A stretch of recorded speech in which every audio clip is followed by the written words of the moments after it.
Here are the 5 levels of Michael Jackson. Starting with level 1, the prodigy. During his youth, Michael was only an ordinary and quiet kid from Gary, Indiana, until he opened his mouth.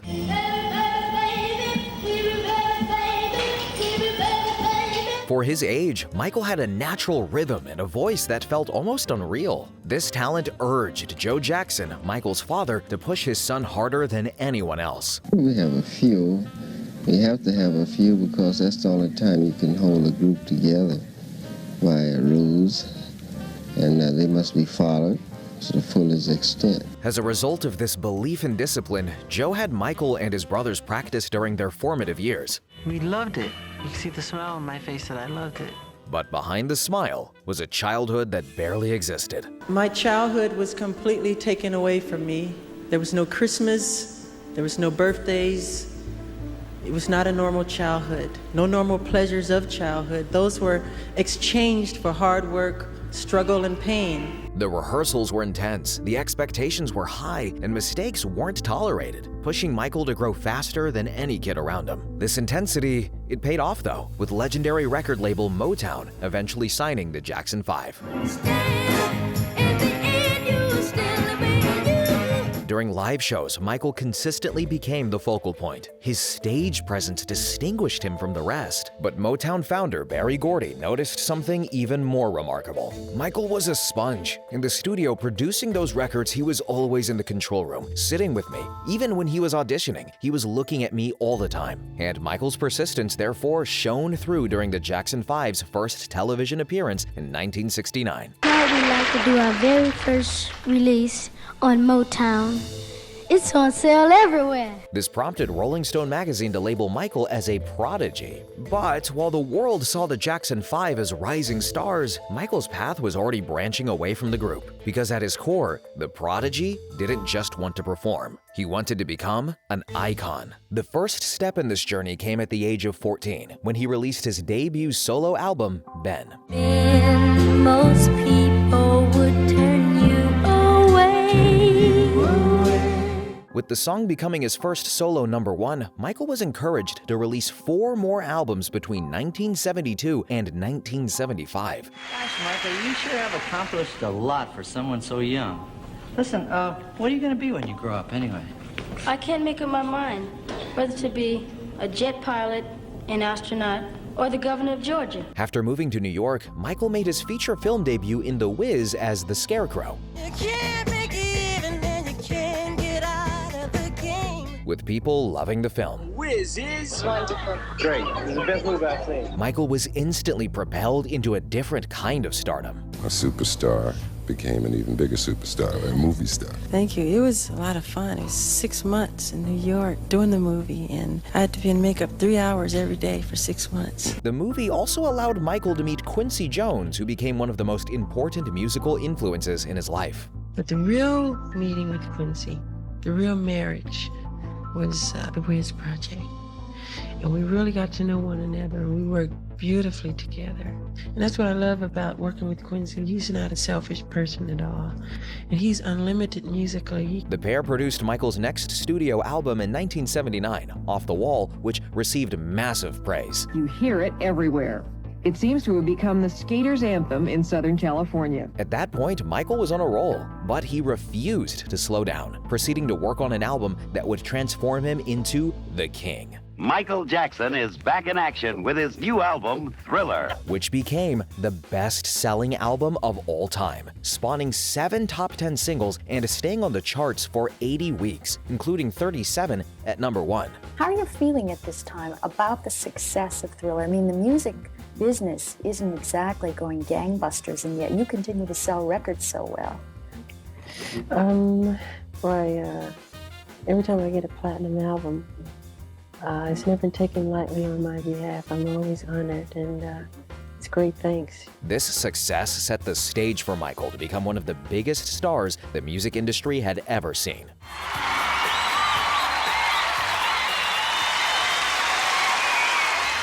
The album earned 12 nominations at the 26th Grammy Awards, winning a record-breaking 8. These musical milestones, however, were just one part of Michael's aura.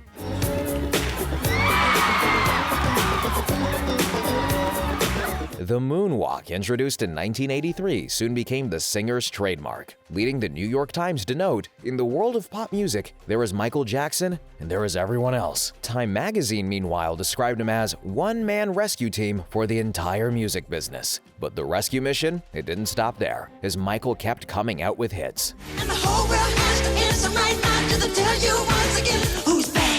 In 1987, he released Bad, the long-awaited follow-up to Thriller, leading to one of the most successful tours in history. He's my dream.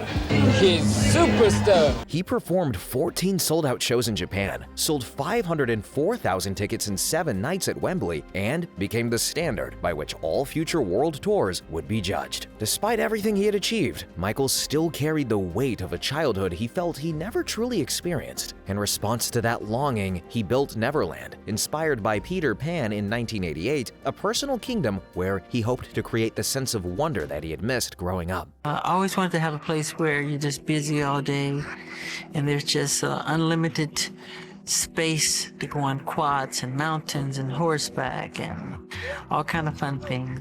So it's just a fun place. I love it. And with Neverland in place, the only thing left for him was to receive a fitting title. And in my estimation, the true king of pop, rock, and soul, Mr. Michael Jackson. He created a standard no one else could reach because he operated on a level no one else had ever seen. He was no longer the prodigy or the icon. This is when he was crowned king. But being the most famous person on earth came with a price, and soon the world that worshipped the king would begin to accuse him of terrible things. The series of unfortunate events was set in motion in August of 1993 when 13-year-old Jordan Chandler accused Michael of inappropriate behavior, resulting in a brutal call-out from Jordan's father, Evan. This man is going to be humiliated beyond belief. He will not believe it. He will not believe what's going to happen. Beyond his worst nightmares. Due to the media backlash and pressure, Michael vanished from the public eye for a while before finally making an appearance in December of 1993. I ask all of you to wait and hear the truth before you label or condemn me. Don't treat me like a criminal, because I am innocent. During which Michael recounted how he was treated by the Santa Barbara Police Department. It was the most humiliating ordeal of my life. One that no person should ever have to suffer. Completing his statement with a bold line of defense. I am not guilty of these allegations, but if I am guilty of anything, it is of giving all that I have to give to help children all over the world. After this emotional appeal, Michael took a big step towards saving his career. Superstar Michael Jackson and the teenage boy who filed a civil suit against him have reached a multi-million-dollar out-of-court settlement. The resolution of this case is in no way an admission of guilt by Michael Jackson. The world, however, would treat it as an admission of guilt. In the months that followed, sponsors started distancing themselves from Michael, including big names like Pepsi. Despite earlier setbacks, though, Michael continued to dominate the global music scene, topping charts and selling out arenas across the world. Yet, behind the spotlight, he searched for something far more elusive: stability. In 1994, he hoped to find it with Lisa Marie Presley. Their marriage, though, lasted only 2 years. Soon after, Michael found companionship again with Debbie Rowe, a nurse's assistant in his dermatologist's office, whom he married in 1996 and with whom he had 2 children. My name is Debbie's baby. Hi, my name is Prince Michael Jackson and I am my daddy. Despite the pair formally separating in 2000, Debbie always admitted that she had no regrets about having Michael's children, mentioning in a later interview that, "I believe there are people who should be parents, and he's one of them, and he is such a fabulous man, and such a good friend, and he's always been there for me, always, from the day I met him." Even after having kids of his own, though, Michael didn't stop his philanthropic work. In 2000, he was connected with Gavin Arvizo, a 10-year-old child who was suffering from stage 4 kidney cancer and had expressed a wish to meet his idol. The two quickly developed a friendship, and Gavin and his family became frequent visitors to Neverland. In 2002, Michael invited Gavin to be a part of a documentary, Living with Michael Jackson. The documentary, however, which was intended to help Michael's reputation, had the opposite effect. Today I feel more betrayed than perhaps ever before, that someone who had got to know my children, my staff and me, whom I let into my heart and told the truth, could then sacrifice the trust I'd placed in him and produce this terrible and unfair program. What should have been a rewarding moment, therefore, became one of hatred. Is there any sort of general feeling that he may have landed himself in deep trouble here or not? Well, absolutely there is. The documentary hasn't even aired here yet, and already it's creating disastrous headlines for Jackson. One showbiz reporter that I spoke to said that it's hard to believe that he's managed to further tarnish his image. In November of 2003, Gavin and his family saw the media backlash and decided to change their story to one that painted Michael as a horrible abuser. This led to a criminal investigation, which confirmed his fans' worst fears. Early this afternoon, Michael Jackson got out of a car behind the Santa Barbara County Jail in handcuffs. His lawyer said the singer is enraged. He considers this to be a big lie. He understands the people who are outraged, because if these charges were true, I assure you Michael would be the first to be outraged. He posted bail in an hour, and as the trial loomed closer, Michael tried giving his side of the story. Before I would hurt a child, I would slit my wrists. I would never hurt a child. This is totally false. While also recounting how horribly he was treated by the authorities. Yeah, and they put it in a certain position knowing that it's going to hurt and affect my back. Now I can't move. It keeps me from sleeping at night. I can't sleep at night. And as the full-fledged trial followed, Michael would enter the darkest chapter of his entire life. These events have caused a nightmare for my family, my children, and me. I never intend to place myself in so vulnerable a position ever again. I love my community, and I have great faith in our justice system. What followed was a series of testimonies from Michael's staff members and Gavin's family, who stated that Jackson gave them alcohol and showed them pornography. But when it was time for Debbie, Michael's ex-wife, to take the stand, prosecutors were sure that she would turn the case on its head and expose Michael for good. But that didn't happen. Instead, she took the stand and referred to Jackson as a great person and father, while referring to everyone trying to drag Michael's name through the mud as opportunistic vultures. Her claim, later followed by testimonies from other people who had stayed at Neverland, shifted the tide, and Michael got the verdict that he knew would come. And it was almost deafening when the crowd, the fans, realized that Michael Jackson had been acquitted on all the charges. As the nightmare came to an end, Michael wished for things to go back to normal, but they never would. It was unknown to him at the time, but the end was closer than ever. When Michael walked out of the courtroom in 2005, he was technically free, but freedom didn't bring peace. With the trial destroying his health and his reputation, he disappeared from the spotlight, all while his Neverland ranch was abandoned, with Michael never returning there again. The amusement rides are all shut down. In fact, some look to be missing. There is a tent that is in disrepair as well. The roof has been caved in. He moved to Bahrain with his children to shift the media coverage away from his family. But for Michael himself, he couldn't stay out of the spotlight for too long. So in 2006, he announced his return at the World Music Awards, promising more material in the future. You started recording new material then? Yes. How's it going so far? Excellent. Is the King of Pop back? What? Is the King of Pop back? Yes. And his return to the grand stage was met with cheers. This is exactly why we call Michael Jackson the King of Pop. If it wasn't for Michael Jackson, I would never have ever performed. Michael Jackson, I love you. We all love you. In 2008, he put on Thriller 25, which featured new collaborations with Kanye West, Akon, will.i.am, and Fergie. When it debuted at #2 on the Billboard charts, Michael realized the world still cared about him, even after everything, leading to him to plan a full comeback. This is it.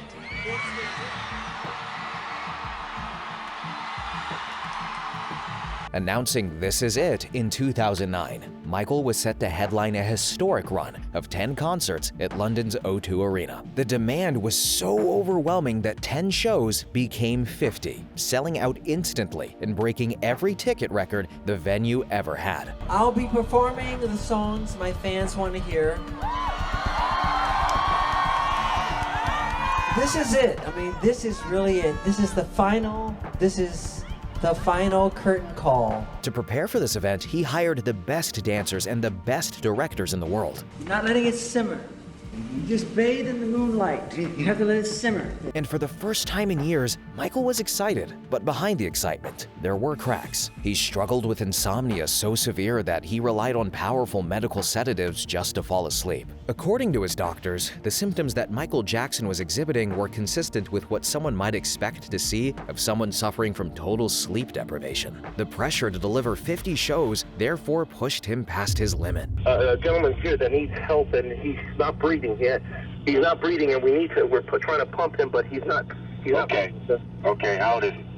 He's 50 years old, sir. On June 25, 2009, Michael Jackson went into cardiac arrest after being administered propofol by his personal physician, Dr. Conrad Murray. With this tragic news, the world was devastated. It's the day the music died. This is definitely something that's going to hit our generation forever. It just seems so unreal. I just cannot believe that this is happening. And for the man who shaped music, fans gathered in every major city on earth singing his songs.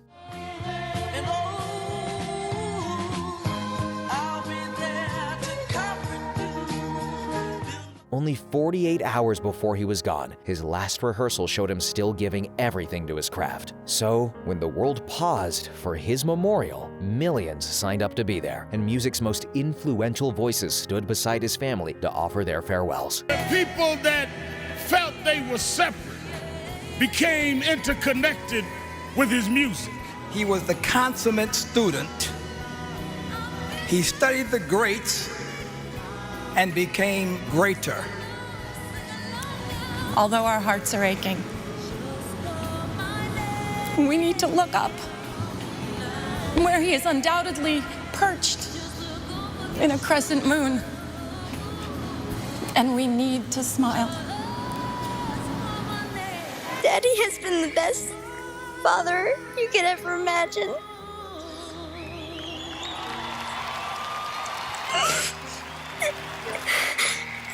And I just wanted to say I love him so much. Proving that even after he'd left, Michael Jackson remained with the millions of people whose lives he had changed forever.